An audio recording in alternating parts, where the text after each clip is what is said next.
The next book that I ended up picking up was Wayward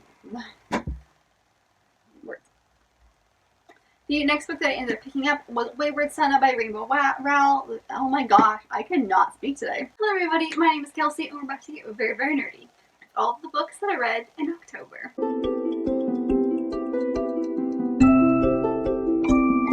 So today I thought we would go through all of the books that I have read recently in the month of October. I read about 10-ish things. Like, this was an month as far as ratings go. Like, I have a lot more 3 stars than I usually do, but it was still like, I could still consider it one of like the best months of the year, just because even though they were 3 stars, I did enjoy them a lot. So that was fun. And I kind of set a TBR for myself this month with some like more spooky atmospheric reads for this time of year. And I actually ended up reading everything that I wanted to and then some. So that is awesome.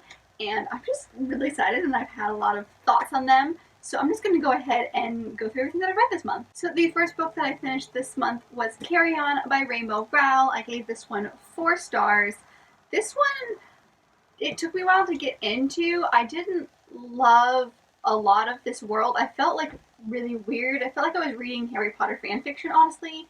I don't know if that's because I actually picked this up like right after I finished a Harry Potter book, or if it's because it's basically Harry Potter. But it was just really bizarre, and so I couldn't really get into it for a while. However, I will say the character of Baz is what made this book for me. I started getting into it the minute that Baz showed up, so I was okay from that moment on. He was like my favorite part of this entire book, and I would read anything for him. He's amazing. I love him. It really just felt, like I said, it felt like fanfiction where Harry and Draco like are a thing. Like, that's kind of what I felt like I was reading, and the spells are utterly ridiculous. And I think that's the point, but they're just like a little too cheesy for me. So there was like so many points of view in this book. So like that is definitely something that could throw somebody off because there is so much. But I didn't mind very much because it did give it like you got all sides of the story kind of thing. However, I would have been happy if it was just switched between Simon and Baz's point of view. But it wasn't my favorite. I'm not in love with it like everybody else is. Maybe it's worth a reread in the future, but I did give it 4 stars, and I'm really glad that I did end up picking this one up. The next book that I picked up and finished is probably going to be one of my favorite books of the year. Like, I can already tell it because I loved it so much. And that is Serpent and Dove by Shelley McKern. I gave this one 5 out of 5 stars. I am obsessed with this book. So one thing that I noticed going into this, which I have heard someone say this before, but I don't remember exactly who, but this book is significantly funnier than you think it's going to be. The banter between our main 2 characters, Lou and Reed, I live for the banter between them. I live for their conversations. I live for both of them. I love them so much. They are like my favorite new couple ever, and I'm obsessed with them. But their banter, especially at the beginning, was so funny. Lou gives like 0 craps about anything, and she's just like her own person, is gonna do what she wants to do. And the fact that she now has this guy who she does not love is now her husband is like a big no-no. And the fact that he really wants her to be like, he wants to make a go of this, he wants to give it a shot, he like really wants her to be like a wife for him, and she's like, I'm not gonna fit into that stereotype.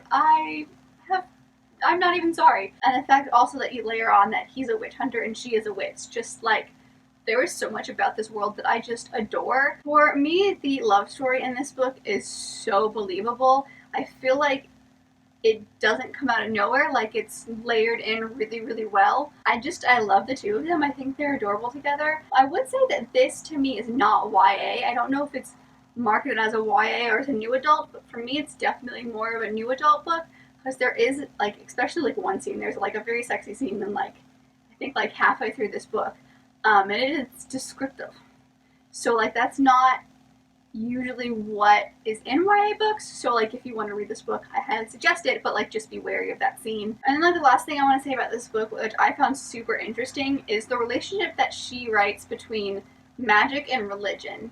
Because the witch hunters use religion as a big thing for them as to why witches are not okay and they need to go hunt them around. But like that relationship is talked about in other books that have like witchy themes, but this one I think it's just like it's a really big thing, and Lou is just trying to understand where Rita's coming from at some points. So like religion is a lot bigger in this book than I thought it was going to be, and I found her exploration of the relationship between witchcraft and religion was really interesting, and I definitely enjoyed that. And then of course like the ending was just everything, and I want the second one now, and I have to wait like an entire year, and I'm very bitter about it. But this is such a good book. I fully, like, the hype is what got me, and I'm 100% on board with it because it was just that good. I loved it so much. So 5 out of 5 stars. I definitely see this being like one of my top books of the year because it was just so good. I think I said everything I wanted to say. The next book that I ended up picking up was The House of Salt and Sorrow by Aaron A. Craig. This one is kind of a retelling of like the 12 Dancing Princesses story, and just kind of, it gives a little bit more of a creepy vibe to it. It is so much creepier than I thought it was going to be. Like, holy crap. I refused to read this book at night. I only read it in the morning or on the way back from work. I only read it when there was daylight around. I did not read it at night. I didn't think it was going to be that creepy. And like the first half of it isn't that bad. There's like some ghosty stuff going on. And so like that plays into the creep factor, but it's not like it's uncomfortable, but it's not scary. And I'm a chicken, so like it's not that bad. But near the end, and this is also like a really weird creepy. It's not just like scary, it's like bizarre as well. But I gave this one 3.75 stars just because like 3.5 didn't feel like right. Like I felt like it was better than 3.5, but it definitely didn't feel like a 4-star book for me. I did enjoy it. It was just really weird. And also the relationship in this book between our main character and the main love interest is, I think it's really believable. I feel like it just kind of like Serpent and Dove, it like developed well, and it was layered in really well, and it wasn't just like, oh, all of a sudden, I love you, okay, thanks. It felt like there was build up so that when that happened, it wasn't as like shocking. Yeah, it was so weird. Like there's just, I don't know what to say about this. It's a perfect read for like Halloween time. Just because it was like so creepy. I am glad that I did pick this one up. It's definitely a creepy read. It's not my favorite thing in the world, which is why I ended up giving it 3.75, but I am really glad that I read this, and I'm excited because it was an Owl Crate book, and I like never get around to Owl Crate books. So, it's a good day. Speaking of Owl Crate books, my next book was also an Owl Crate book, and that is The Bone Houses by Emily Lloyd Jones. Now this one I did end up giving, I think it was 3.5 stars. This was not creepy at all. This takes place in a town where the force part of it, everyone who dies isn't staying dead, and they come back as basically like zombies, and they're called the Bone Houses. And so for me, I don't know if it was the writing style or what, but this really reminded me of Pride and Prejudice and zombies, and that book's not scary either. It's really more of like a comedy humor kind of book. And so I was getting a lot of the same vibes as this. So like this was not scary at all. I expected this one to be a lot creepier because I don't like do zombies very much, but not like, I got nothing from this one. This one was like a meh read for me because like I don't even remember a lot of what happens in this while I was reading it. This one didn't grab my attention a whole lot. Like I did want to finish it because I was curious as to what was going to happen, but it was alright. Like I kind of spaced out a lot during this book, and I came back and I felt like I didn't miss anything. So not my favorite, but I definitely like enjoyed parts of it, which is why I ended up giving it 3.5 stars. I will say that there is like the teeniest, tiniest bit of gay rap in here. Like it's a sentence, like that is it. It's just like briefly mentioned, and then they move on. And I don't know if I like that because it like normalizes it, which is great and it should be normalized, or if like they don't give it enough time. Like I'm in between, and I'm not sure what I think about it because like I said, it's barely mentioned and then it's never talked about again. Like I said, I'm conflicted. I don't know how I feel about that because I see both sides of the argument that I just made to myself, but I don't know. And also, the romance in this book felt 100% unnecessary. Like, I would have rather them have just been friends. And that's kind of what it felt like until all of a sudden, like, things were happening, and I was like, wait a second, how did we get here? I don't like this.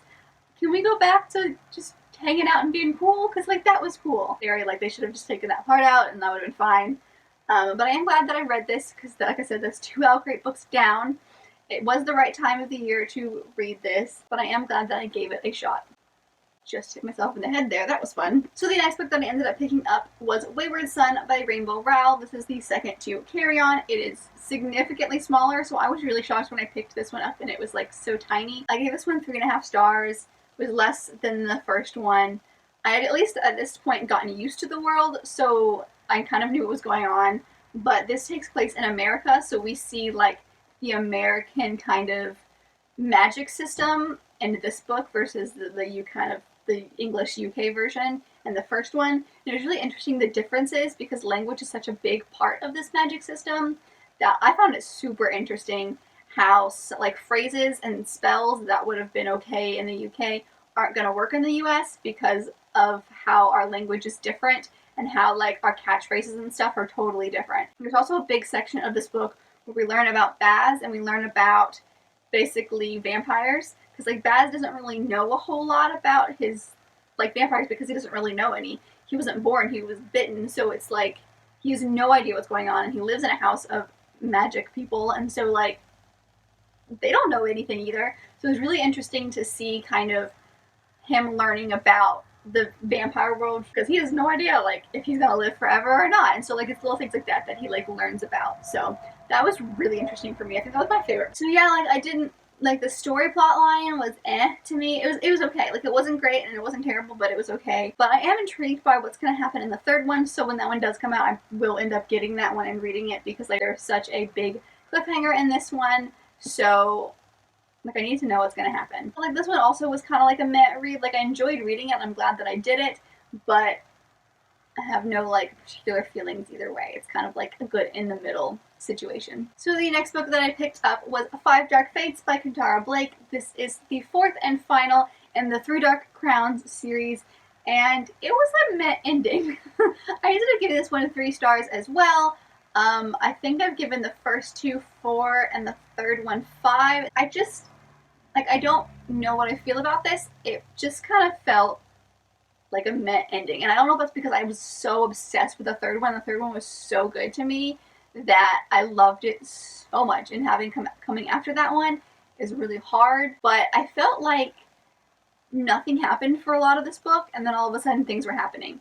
Like I was reading it and listening along to it, and then I got to a point and I would go in the book and see kind of where I was, and I was like halfway through the book and I felt like I should have only been like a quarter of the way through the book because like nothing had happened. So like the entire plot of this book just kind of felt blah. Like it didn't intrigue me. There wasn't as much that interested me in this plot line as some of the other plot lines, but like it was okay. Like I'm glad that I finished it, and I'm glad that this is like the ending, and it has a definite ending, and it does have the possibility of being slightly open-ended. I did feel like the ending was good, and I felt like some of the stuff that happened in here just like it worked and it made sense. I felt like it might have been a little bit predictable, but I did like how it ended up. I liked how the story wrapped up with the 3 sisters, and it was heartbreaking but felt right. So I am really glad that I did end up reading this one. So 3 stars, not the best thing that I have ever read, but I am glad that this series has come to an end and I can say that I have read all of them. So the next book is actually one of the Audible originals, and it's like a second part to one that I had listened to like a few months ago, I want to say, and that was Rivals 2, More Frenemies Who Changed This World, by Scott McCormick.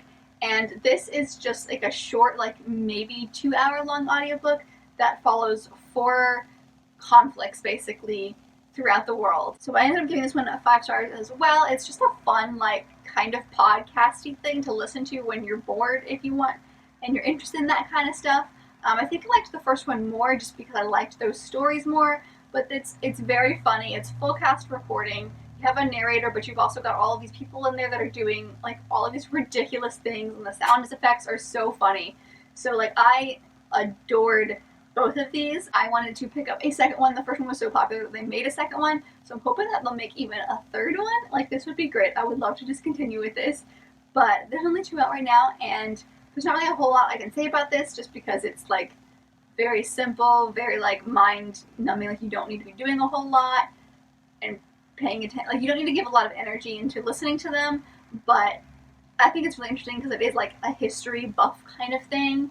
So if you like history, here you go. This is a fun new way of like listening to that. This goes from like a fashion industry situation to like Edison light bulbs, all the way to like ancient Greece and like chariot racing. So there's like a whole range of like history in there, but it was fun and I liked it. So 5 stars for that one. Ooh, this one's heavy. The next book that I finished in the month of October was Harry Potter and the Order of the Phoenix. This is the 5th in the series. I gave this one 5 out of 5 stars. Like I've said before, I'll never give Harry Potter anything less than 5. However, this one I did give 4 stars before, but rereading it, I bumped that one up to 5. Now I know I am like biased in this series, so like they'll never be bad to me, but this one was always the one that I was iffy on just because like I felt meh a lot because like he's angsty and he's a teenager and he's driving me crazy. And so this one I always didn't like. This is definitely my least favorite movie. So I was iffy going into the book, but there's a whole lot more in here that I like ever remembered. You definitely have to deal with like teenage angst and teenage hormones and teenage emotions and dating for the first time and him being like a stupid boy and not understanding anything that's going on there. So like that was really funny to listen to because like when he messes up, he's like, I don't know what I did, and Hermione's like, you're an idiot, let me explain it to you. And we see Ron play Quidditch for the first time, so like that is really great. And there is some like angsty, like he's all upset because he's got like, this is the whole like Scar connection one. So there's like a whole lot going on in this one. This one was probably my favorite out of all of them to reread, this one and the first one so far. So I really enjoyed this one. And then like at the very end when we're listening to Dumbledore talk to Harry about kind of like what's going on in the prophecy and that kind of stuff, like I was taken right back to sitting with my dad and my mom as he was reading this moment to me. Like I can picture the exact room we were in when he was reading it. Like I went right back there. So like that was a really cool nostalgia moment, I guess you could say. But like I want to start the 6th one like right away. And this one I think is the one where they start to get away from the middle grade sounding books, because like the first few were very young sounding, and I think that's just her style with Harry Potter. They all kind of sound a little bit younger than they are, but this one is we're starting to get away from that because we are starting to get more into like Voldemort is back, and like there's only 2 more books in the series left. So I have so many feelings, but I'm really glad that I reread this one. This one was so much fun to go back into, and I didn't think I would say that about this one because this one I feel like is the one that always drags. But I'm really glad that I read this one, and 5 out of 5 stars, of course. So the next book that I picked up, I just wanted something to like physically read that was short because it was coming to the end of the month. I didn't want to give a lot of feelings. I didn't want to like be too invested in it, so I was looking at my shelf, and this is one that I've had for like a few years, and I thought that I would give it a shot, and it is Love Virtually by Daniel Glatner. This one is, I didn't realize this, but this was originally written in German, and so this is the English translation of it. And it is a story told in emails. So I don't know if there you go, you can kind of see it. And it follows a couple, is Leo and Emmy, and they get connected because Emmy accidentally emails him because his email is very similar to a magazine that she's trying to cancel. And then they start talking, and it becomes like this kind of love affair, but the problem is that Emmy is already married. It's definitely an adult romance book because like it doesn't wrap up perfectly at the end. And I feel like that's a very big theme for adult romances versus like YA romances. But I gave this one 3 stars because I was invested and I really did like the way that it was written. I liked that this was told all through emails, but like it just didn't sit right with me because like they weren't cheating together and this wasn't like an affair because they didn't do anything, but they talked about a lot of stuff in these emails. And like right off the bat, he like Leo knows that Emmy is married. Like she mentions it like maybe 6 pages in, so like after a few emails, like it's definitely a thing. But like it's just like a whole situation that makes me uncomfortable. This one just like nothing sat right with me. I didn't really like it. It was kind of just like I was reading it to finish it, so I didn't love it. And I don't know if it's because it's not originally written for English readers. I don't know if it's like a difference in culture or anything, but I didn't love it. It was okay. That's kind of how I feel about it. But like I said, I do like the structure of it being written in this email format. Like I find that really interesting. But the story itself was okay, which is why I did end up giving it 3 stars. Because like I was invested in like their story a little bit because I knew it couldn't end well. But like, you can ask Chris, I literally threw this book across the living room.